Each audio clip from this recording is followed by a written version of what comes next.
ಬೆಂಗಳೂರಿನಲ್ಲಿ ವಿಪರೀತವಾಗಿ ಮಹಿಳೆಯರ ಮೇಲೆ ದೌರ್ಜನ್ಯ ದಬ್ಬಾಳಿಕೆಗಳು ನಿರಂತರವಾಗಿ ಆಗ್ತಾ ಇದೆ. ಸೇಫ್ಟಿ ಬಗ್ಗೆ ಕನ್ಸರ್ನ್ಸ್ ಇದೆ. ಮಗದೊಂದು ಕಡೆ ಮಹಿಳಾ ಆಯೋಗ ದೂರು ಕೊಡೋದಕ್ಕೆ ಬಂದಂತಹ ಮಹಿಳೆಯರಿಂದ ತುಂಬಿ ತುಳುಕ್ತಾ ಇದೆ. ಆದರೆ ನ್ಯಾಯ ಅರಸಿ ಬರೋರಿಗೆ ಕನಿಷ್ಠ ಪಕ್ಷ ಆಸನದ ವ್ಯವಸ್ಥೆ ಕೂಡ ಇಲ್ಲುವಂತೆ. ಡೀಟೇಲ್ ರಿಪೋರ್ಟ್ ಇದೆ, ನೋಡ್ಕೊಂಡು ಬರೋಣ ಬನ್ನಿ. ಬೆಂಗಳೂರಿನಲ್ಲಿ ಹೆಚ್ಚಾಗ್ತಿದೆ ಮಹಿಳಾ ದೌರ್ಜನ್ಯ ಪ್ರಕರಣ. ಮಹಿಳಾ ಆಯೋಗ ಹೌಸ್ಫುಲ್, ದೂರಿಗೆ ನೂಕುನುಗ್ಗಲು. ಕೂರಲು ಆಸನ ವ್ಯವಸ್ಥೆ ಇಲ್ಲದೆ ಗಂಟೆಗಟ್ಟಲೆ ನಿಂತೇ ದೂರು.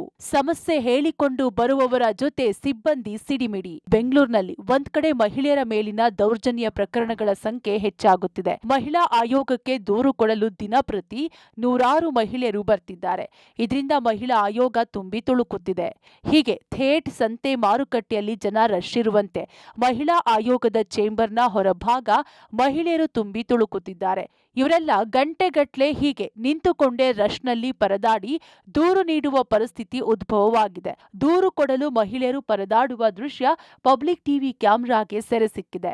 ಆದರೆ ಜನಸಂದಣಿಯನ್ನ ನಿಯಂತ್ರಿಸಿ ಸಮಸ್ಯೆ ಆಲಿಸಬೇಕಾದ ಆಯೋಗದ ಸಿಬ್ಬಂದಿಯೇ ಬರುವ ಮಹಿಳೆಯರ ಜೊತೆ ದರ್ಪದಿಂದ ವರ್ತಿಸ್ತಾರೆ ಅಂತ ಮಹಿಳೆಯರು ದೂರಿದ್ದಾರೆ.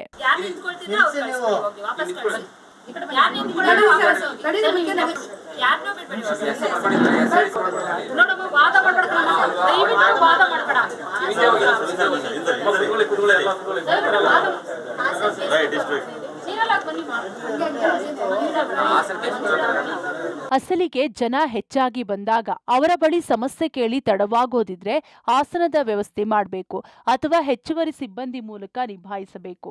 ಆದ್ರೆ ಆಯೋಗದಲ್ಲಿ ಇರೋ ಜಾಗ ಸಾಲುತ್ತಿಲ್ಲ.